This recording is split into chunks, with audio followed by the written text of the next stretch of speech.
अवघाची संसार सुखाचा करीन. मग काय संसार सुखाचा करणार ना? अगं अशी बावरून काय बघतेस? बोल ना. ए येडाबाई, बोलायचं नाही.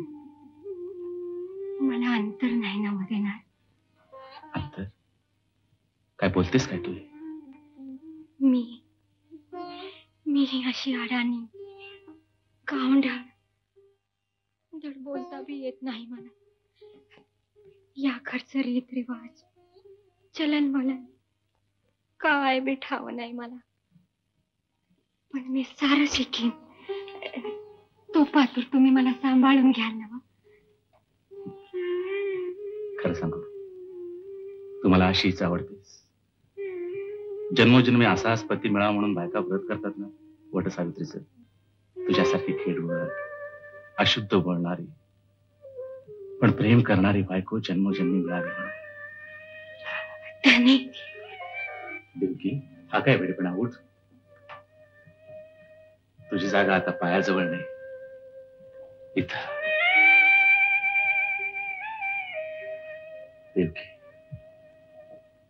वाऱ्याच्या गुलाबी लहरीनं कमळाचं फुल उमलावं तशी पहिली रात्र फुलून आली आपल्याला कुशीत घे. दोन जीवांच्या मिलनाची घडी केशरी चालण्यात नाव निघावी असं वाटत. खरंच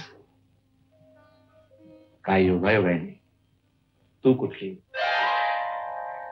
मी कुठला, पण एका क्षणानं हे रेशमाचे धागे जुळले, जन्मोजन्मी न तुटणार. थांबा. का? दिवा घालवा आणि अंधार करा. मग काय बघा, सगळे नितळ सौंदर्य उजेडात टिपायचं की अंधारात? मला माणसाचे अजब कोडच कधी सुटलं नाही. कसलं कोड?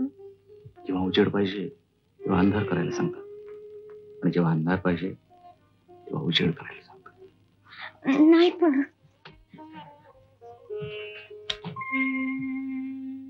हा दिवा घालवला, पण तो कसा घालवणार?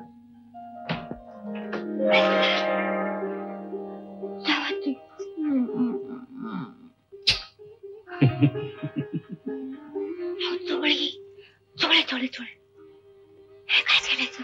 जावा ते. माझं लोकडं माझं लोकडं मला लाज वाटते. अंधारात लाज वाटते? मग दिवा लावतो.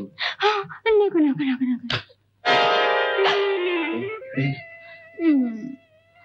अधोकर दिवा घालवा. कडे म्हणतो तर दिवा घालवा अधोकर. घालवा की.